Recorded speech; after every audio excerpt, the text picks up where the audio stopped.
Okay, we are live. Let's make sure that we are actually live. Yeah, I think we are. Okay, so welcome everyone. Um, Hopefully everyone's doing well today.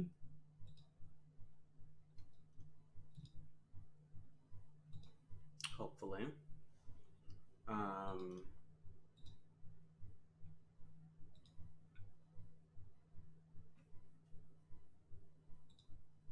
we're gonna just wait until people come in or not come in, and then we're gonna start.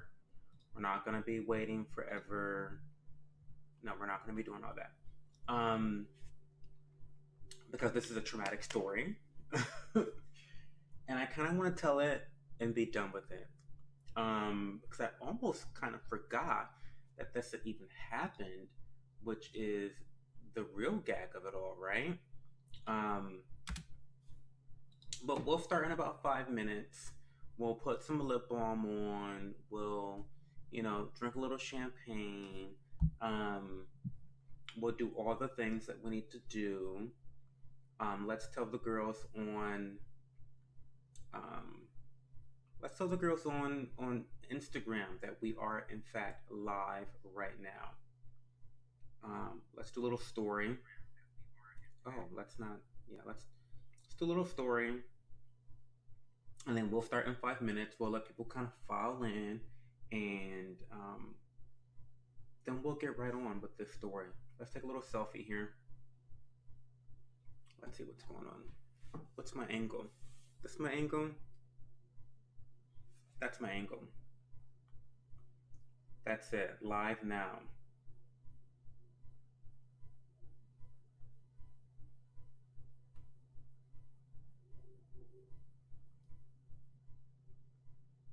Okay.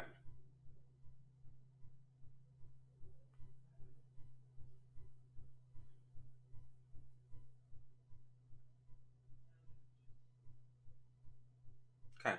So we are about to get started. Let me have a sip of this first.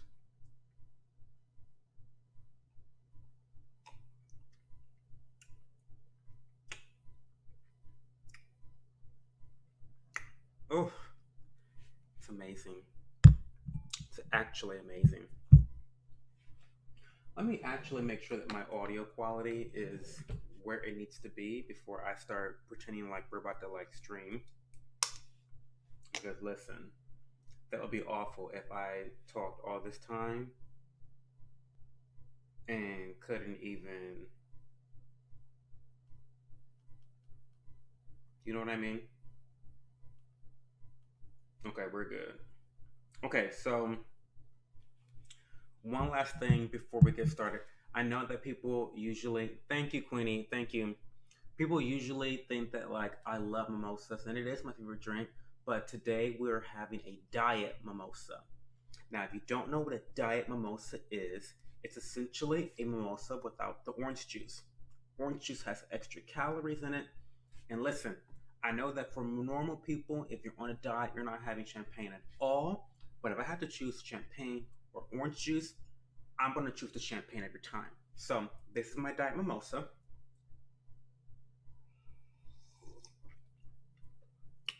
Mmm, it's crisp. It's good. It's a good copper.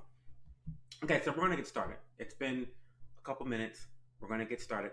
I actually took notes for this story time because there's a lot of stuff going on with this story. And Queenie, you were here, like you were there for at least part of this story. You were there for part of it. Um, I have spoken to a couple of my friends from back in this day, and I do have permission to use some names. Some names I'm not going to reveal. I'm going to have some code names, so that's where I have some notes. And also, I don't want to get distracted by a lot of other stuff that was going on in my life at that time. I want to stay really focused on the topic of today. So, this started, I was at the pool. This is when I was living at level 27, aka College Suites. down in Miami University in Oxford, Ohio. And this like apartment complex was like super fun. It's where all the party people live because it had all these amenities, outdoor pool, volleyball courts. It was just kind of the happening place. And so I spent a majority of my summers at the pool, at the hot tubs, just living my best life. So I don't know if it was like, it wasn't July 4th, but it was definitely during the summertime. We're at the pool at College Suites. And I remember this is like, it's like yesterday. I was in the pool playing frisbee with one of my friends, Max Bruno. Okay, I was playing in the pool with him and I'm playing frisbee. And he threw the frisbee over my head. So I didn't catch it. And so I turned around to go get the frisbee. And as I touched the frisbee, this other guy grabbed the frisbee and was like, "This is yours. Is this yours?"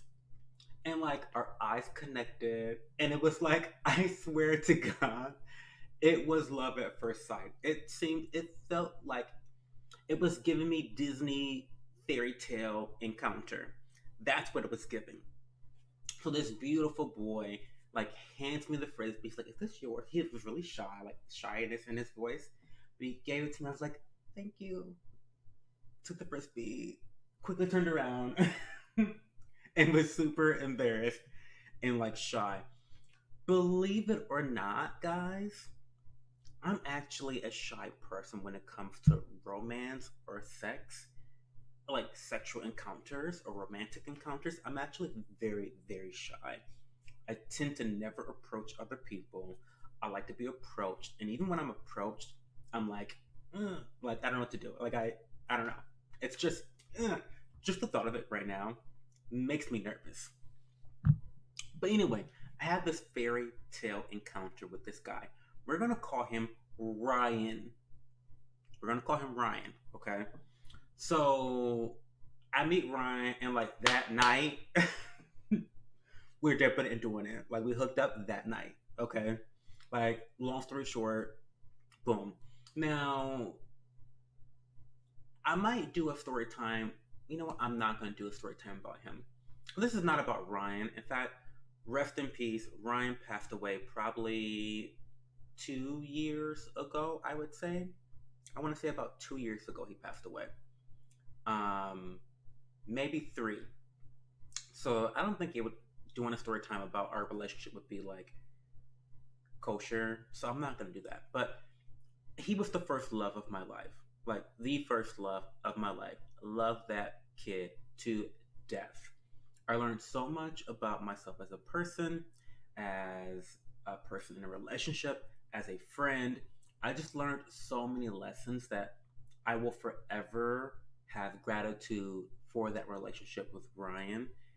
And his family are so kind and generous and just loving, and they really accepted me despite being kind of like country folk, is what at least that was the perception I had of them. Like, white country folk who you think are going to be racist and like unaccepting. They were super accepting towards me and just very generous and just, I don't know, for a city boy like me, a city black boy like me from Toledo, Ohio, that was fantastic. But this is not about Ryan at all. This is mostly about this other character called Tim. We're going to call him Tim. Okay? We're going to call him Tim. Now, unbeknownst to me, Ryan had just gotten out of a relationship. He had just moved to Oxford and he moved in with Tim. Okay? He moved in with Tim and he was living with Tim.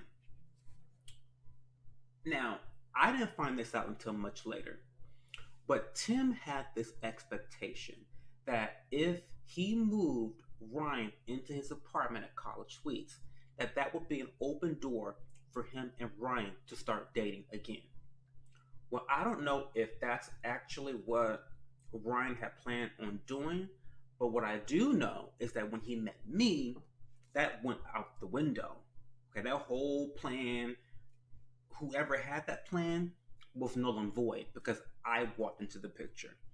So we were dipping and doing it every day. We were like attached to the hip. Um, And all of a sudden, I heard rumors. I started to hear rumors about this guy that was really mad at me. Tim is the guy that was mad at me. This is what my neighbors, my good neighbors, the three musketeers, I call them in college. They live right next door to me.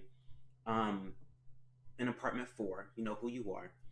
But they reported back to me. They were at the pool one day, and they had heard a guy at the pool. It turned out to be Tim. He was yelling, he was screaming, he was crying, and he was complaining about me, about how I, Cho, had stolen his boyfriend. I mean, what? What? I mean, he was like, it was, he was having a meltdown at the pool, accusing me of stealing Ryan from him. I didn't know that they were even in a situationship. I had no idea. I was living my best life. It's the summertime. I'm dipping it and doing it and just minding my own business. Okay. Brian had never told me that he was really actually involved with him in a romantic way. I thought they were just friends. Now, that caused some issues with Tim and Ryan. Long story short, this guy, I kid you not, locked Ryan out of the apartment and basically stole his cats. I kid you not. This guy, Tim, is a psycho. And that's the first sign that he was a psychopath. First sign right there. He abused someone's cats, held someone's cats hostage. Crazy town. So, anyway, Ryan ends up moving out of that place because it's a toxic environment, and you moved me in with ill intentions. You moved me in expecting me to like date you, and no, that's not okay. That's manipulative. That's abusive, and we don't stand that in this house. So Ryan ended up moving out. He ended up moving in with me part time. He moved in with me part time, but he was living with another friend part time in Cincinnati. So we're splitting time between me and the other place.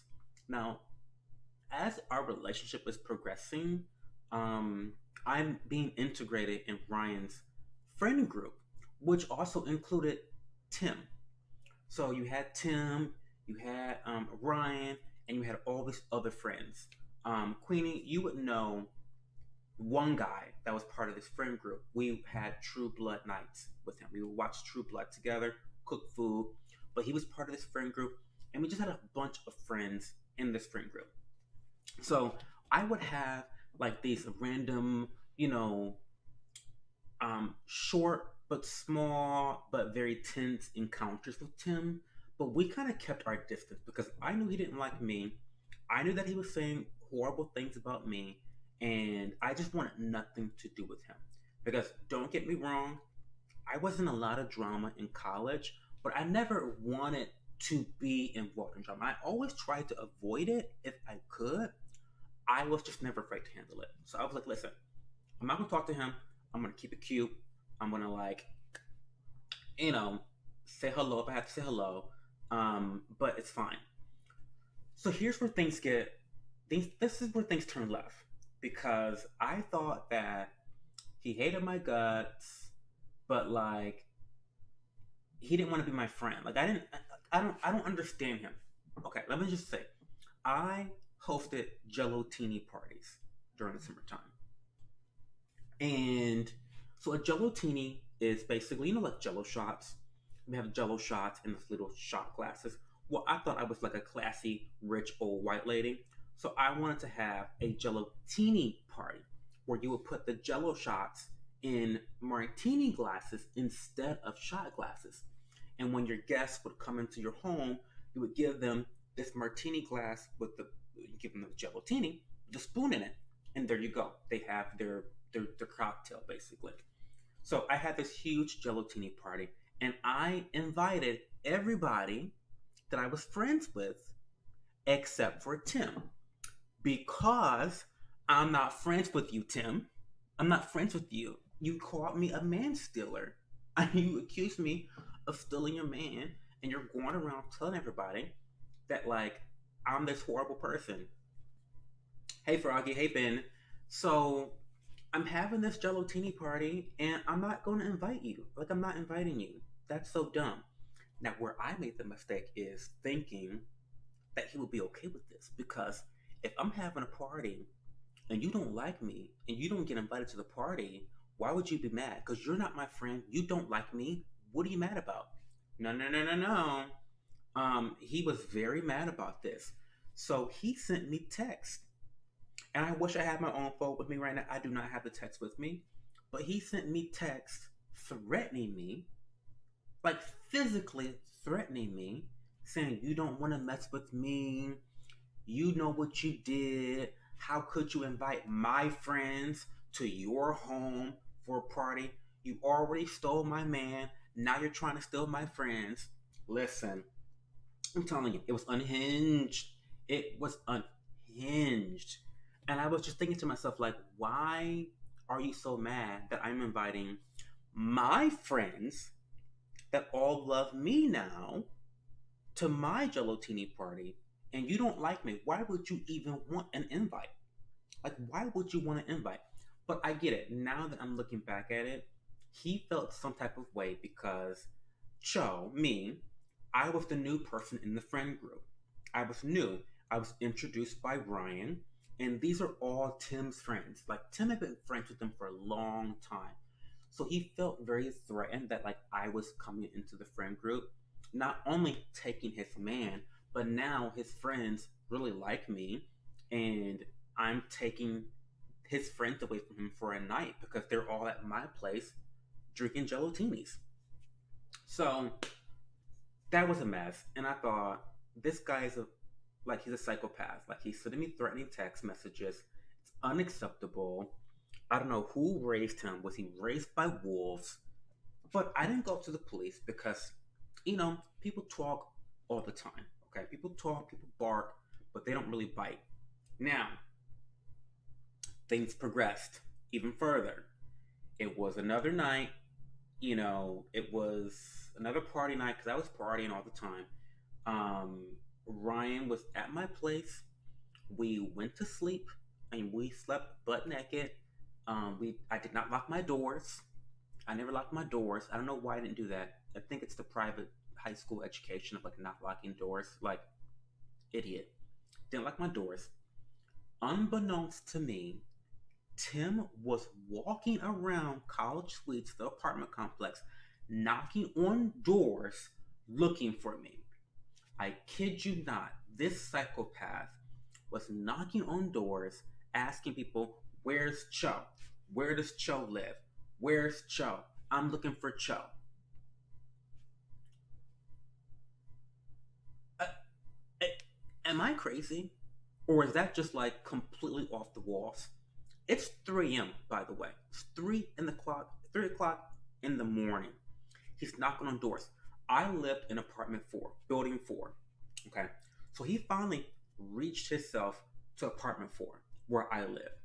Mind you, I'm butt naked. I'm in bed with my man, and the doors are unlocked. He knocks on my neighbor's door looking for me. He's like, "Is Cho there? Is Cho there?"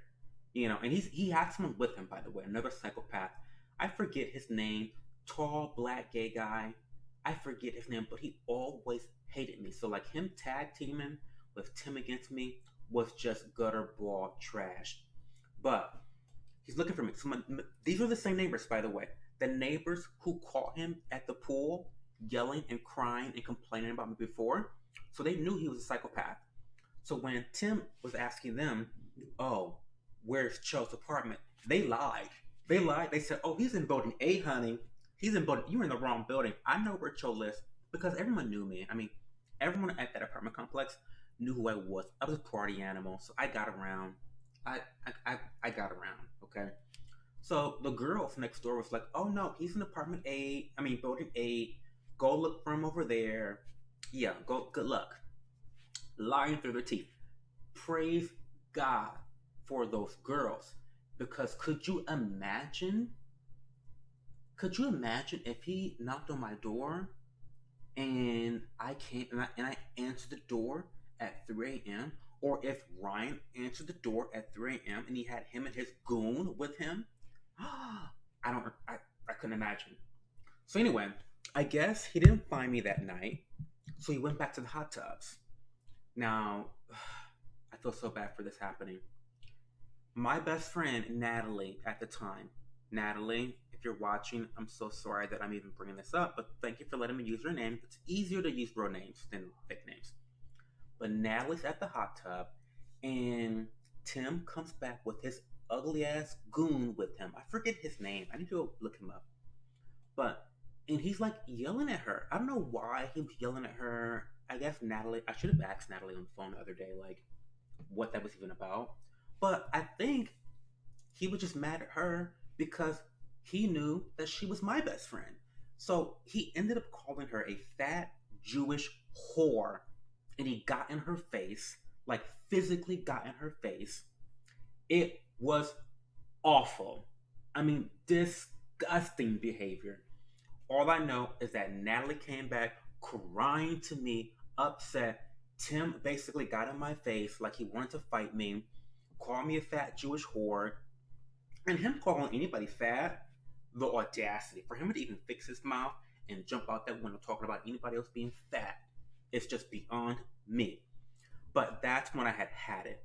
Not only have you sent me threatening messages, but now you're physically threatening my best friend, who's a girl, in person, physically. I had had enough of it. So that's when I went to the police. Child, I went to the police because listen, you're not gonna make me feel uncomfortable at my apartment complex. Okay, that I paid far too much money to live in. Okay. So I go to the police and I have a conversation with the police, and they're telling me, look, well, Joe, this is a good thing that you're documenting all this stuff. I printed out all the text messages, all the receipts of him being aggressive, him threatening me, him harassing me. I printed all that stuff out. And the police told me, and this is a lesson to anyone out there that's dealing with harassment of any sort, whether online or in person. The police told me, they said it's very important to document that stuff and to report it to the police before you have a major altercation. It's important to do that beforehand because when you report it, it shows the police a a pattern of behavior. So when you have that pattern of behavior, and then all of a sudden there's a physical altercation, then the police can look at that pattern of behavior and then make a educated um, statement about what happened, or educated speculation about what happened in that altercation. And so he was like, "This is really good. I'm so sorry that you're dealing with this, but if it escalates any further, you may need to file a restraining order." It had gotten to that point where I really did not feel safe. I was parking my car at building 3 and walking to my building 4 because I didn't want him to know, because he lived in building 1. I didn't want him to know exactly where I lived. So everyone knew the type of car that I drove. I drove a pretty unique car. It was a Chrysler Sebring, with a spoiler wing on the back in midnight blue. So it was a pretty unique car at that time. And I didn't want to park at building 4 because that would tell him that I lived at building 4. And he had been looking for me at building 8 and everywhere else. And I just did not want that to happen. So, and like, how ridiculous is that to have to be parking at different buildings that you live in and then walking to your home? Like, it was just, Veronica. Yeah, Veronica was my car. I loved her. But like, that was ridiculous to have to like park my car somewhere else. It was just psychotic. So, we've reached the climax of the story. It definitely does not get any worse than him screaming at Natalie in her face. It didn't get any worse than that. I never really got any more texts because guess what? Tim got a boyfriend. So when Tim got a boyfriend, he didn't have time to harass me or Ryan. He didn't have time because he was like happier and secure in himself and his relationship. And so I guess every time he got a boyfriend, that's when he would leave me the F alone. Um, which is just crazy. And another thing that happened too, he also worked at the liquor store. And because I frequented the liquor store all the time because I was like a drunk, I saw him all the time. It was super uncomfortable. And finally, because I maintained relationships with those people in that friend group. Like they actually became my friends. I thought they were good friends at the time. And so it was still kind of awkward because his friends were like, we like Joe. We're going to hang out with Joe regardless of whatever type of beef you guys have together. We're going to hang out. And so eventually he came to his senses. He had a boyfriend and he apologized to me. He sent me a text apologizing, and I kept it cute. I kept it short, and I said thank you, and that was it. And then he went above and beyond to apologize again. It was around December time. I used to host a Christmas gala function. Just a fancy cocktail party where I would have my guests to dress up in ball gowns and tuxedos, and we would just have a nice time pretending like we were like wealthy, classy, rich people. It was really fun. I bought a ton of wine. I made appetizers. It was really fun. And so what Tim did for me is he actually gave me like, I don't know, 10 bottles of wine for free, which was nice of him to do. Very nice of him to do. Um, but I still kept my distance from him, and I never became friends with him again. I never went down that path again. And I guess the lesson I took away wasn't more so about Tim, because I honestly feel like I did everything that I was supposed to do in that situation. I didn't take your man. I was in love with that guy. Like we love at first sight. We dated for like, I don't know, 2 years at least. I think 2 years at that point. We had dated for a very long time. And so I don't feel like I did anything wrong. I thought that I handled it the best I could, involving the police, trying to keep the peace beforehand, not trying to antagonize him. Like, I thought I did everything well. But the disappointing thing to me in this whole situation was the mutual friends that we had. I get it. My friends were friends with Tim before me and for a long time. However, I didn't feel like anyone defended me in that situation. Again, I don't think I did anything wrong. And so to watch your friend harass somebody else, to threaten someone else, I just don't get that. I don't have friends that do stuff like that. And if I did have friends that were doing stuff like that, I would tell them, you've lost your mind, get it together. Do you know what I mean? Do you know what I mean? Like, I just feel like I hold my friends accountable, and I'm the type of friend that I'm going to tell you how it is. I'm going to tell you the real truth and good, strong advice because I care about you. And I felt like a lot of those people, they just didn't want to get involved. And so they watched their friend harass and attack another friend of theirs. And I don't know why I'm super surprised because that entire friend group was built upon drugs, alcohol, and partying. So why would I expect anything from a friendship group like that? I don't know. You know, that friendship group had a ton of drama in and of itself. And my drama with Tim was just one of the many things going on. So, I mean, I guess looking back, why did I expect anything more out of those people? It's still disappointing though to feel not very supported. It feels very very bad to look back on that.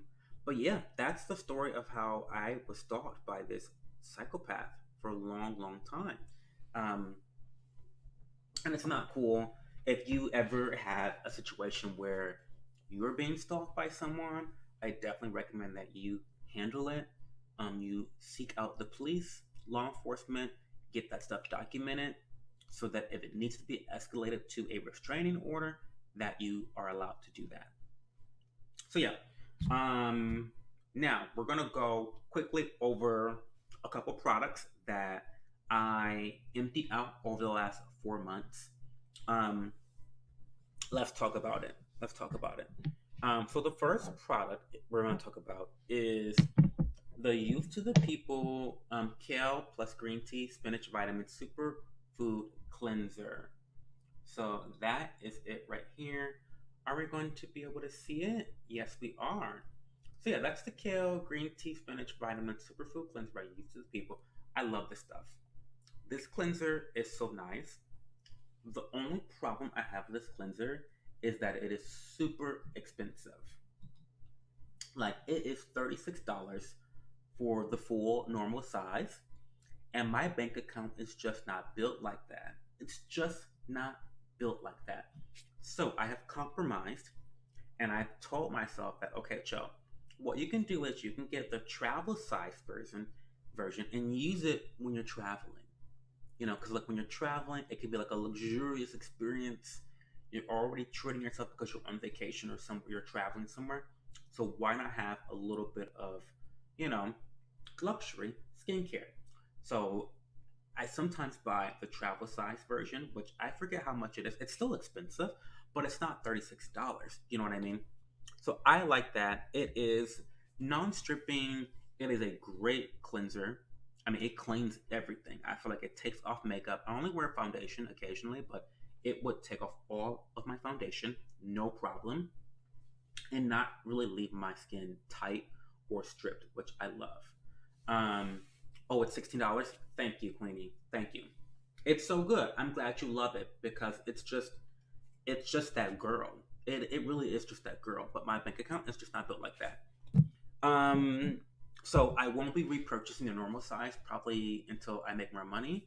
Um, so for now, I'm probably gonna stick to just buying the travel size occasionally. Yeah.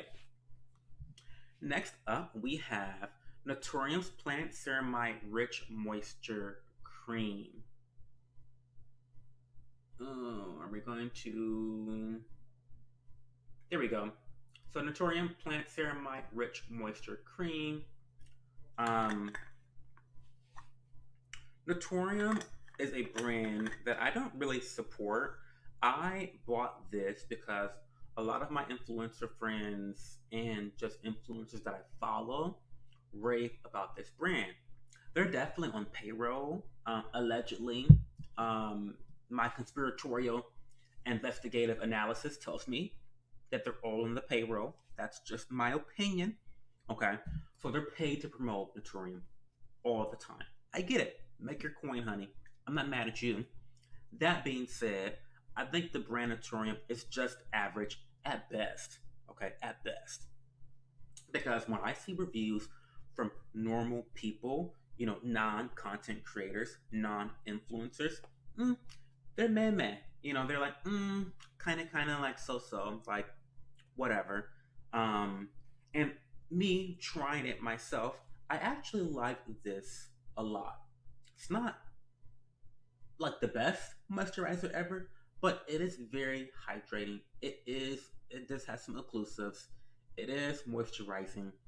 It's a good one. Unfortunately, it did cause redness in my skin. So I don't know. I just feel like Naturium is kind of like not me getting ready to drag Naturium like this. I feel like they're not very innovative. And what I mean by that is I feel like they allegedly they copy other brands and they tweak it a little bit. They decrease the price a little bit and they call it a day. They package it real cute, make it look real cute. But I don't feel like I've seen anything very new from Naturium. Like I don't think I've seen anything very innovative. Um so there's that. And let's not even talk about the whole scandal that their owner has had when she launched the brand, where she was going around um, dipping it and doing it and pretending like she was just some regular influencer getting PR from the brand when she owned the brand. I mean, that's just a whole FTC nightmare. I've done a video on that issue, so go watch that video. But it's just kind of a mess. It's kind of a mess. So I don't really support Naturium. I will never be buying another Naturium product ever again. There's just way too many other skincare brands to support. If you have issues with the brand ethically, it's not really a reason to try them out because there's just too many brands that you could try otherwise that you do support ethically. And Naturium just doesn't, it's not like Deviant Skincare, who right now I'm taking a break from due to some ethical misbehavior. However, their products, Deviant Skincare, are amazing. Like, they don't miss. So Naturium is not like one of those skincare brands where like everything is so good that it makes you want to reconsider your moral compass to buy their products because they're just that good. No, it's like just average products. So like, why am I gonna buy average products from a brand that I think behaves unethically? You know what I mean? So it's a no there. Big fat no. Now, the last product we're talking about today is going to be the Paula's Choice Discoloration Repair Serum. Let's see, can we get that on there? Can we get that to. No, yes, we can. So, yeah, this is the Paula's Choice Discoloration Repair Serum with tranexamic acid and bakuchiol. So, that is. I'm going to be honest with you. You guys know I stand Paula's Choice. However, the only reason why I am considering repurchasing this product is because of the addition of bakuchiol. You guys know I love bakuchiol. It's one of my favorite ingredients. I think it's very slept on. It's very good for everything that retinol is good for, minus the irritation. So I think for me, that's a big win. Now, in terms of discoloration repair, the tranexamic acid, it also has niacinamide. It's a great duo. Could they do a little bit more to, you know, combat different types of discoloration? I think they could. However, that's why they add the addition of bakuchiol, which kind of helps a bit with that discoloration. Um, it's kind of expensive, but the formulation is really good. Paula's Choice is another brand that they often don't miss, which makes me okay with the price. Also, Paula's Choice has lots of sales, so it's really nice to catch them on a good sale. I really only buy Paula's Choice when there's a sale because there's so many sales. So the price doesn't really affect me too much. But again, I like this product. I think that there are probably other more effective and cheaper discoloration repair serums out there on the market. However, most other products don't have bakuchiol. And I just love that skincare ingredient. So I'm always looking for bakuchiol in a skincare product. So I'm definitely going to keep this on the back burner in the future. I'm definitely going to be trying some other discoloration repair serums as well. But I may end up coming back to that bakuchiol just because of that. So I don't know. But what do you guys think about the story time? What do you think about the skincare products? Have you guys ever had a stalker? Anyone that's in the chat, let me know. I will be around for about 5 more minutes. But let's have a discussion about anything I discussed today. Cheers. Mm, a diet mimosa. Listen, diet mimosa is giving me everything I need. And let me know, like, um, if there's some products out there that you want me to try and review. I'm always open to that. Like, I'm always open to that. Um, it takes me a while to go through products because I like to really test them out thoroughly. I like to give it at least a month, sometimes 3 months, until I really give a thorough review on something. I know that's like really extreme, but listen, I'm not an influencer. I'm not trying to be an influencer. I'm not trying to peddle you products and just fly through different items. That's not me. I'm not that girl. I'm really trying to go above and beyond to provide quality reviews from my perspective. They're still anecdotal perspectives, but I think there's value in that. So if there's any products you want me to put on my try list, let me know. Um, Also, these story times, I'm going to tell you right now, most of my most dramatic story times are going to be from college. Because, like the time I slept with a girl, if you haven't watched that story time, go watch that story time now. But, like, that, this, it all happened, like, all the drama in my life happened, like, during college because I was a party animal. I was dipping it and doing it hard. I was really, really doing the most in college. I was doing everything but college. I was doing everything in college but college. So a lot of my story times will be coming from that time of my life, and it's been fun because I've been texting some of my old besties and getting their permission to like use their names in these videos. Um, and it's been great to kind of reminisce about some of those times together. It's been really interesting. Um, but looks like we don't have any questions today or comments, so we're going to end the stream. Just a little bit of a note that in the future you're going to see. Um, it was a good time, Queenie. It was. Um, you're gonna see some videos coming out soon. I know I've been a little bit quiet on YouTube. I haven't come up with like any commentary videos, but I kind of like had them where I was slacking and putting a little bit too much energy into Twitch. And so I'm just now, after a month of doing this full time, I have to just find the right balance between all my different forms of content, Twitch and YouTube. I have to find the balance and figure out a good work schedule to really make it happen and make it effective and efficient for my workflow. So you'll be seeing some more videos. And yeah, thank you all for stopping by, and I'll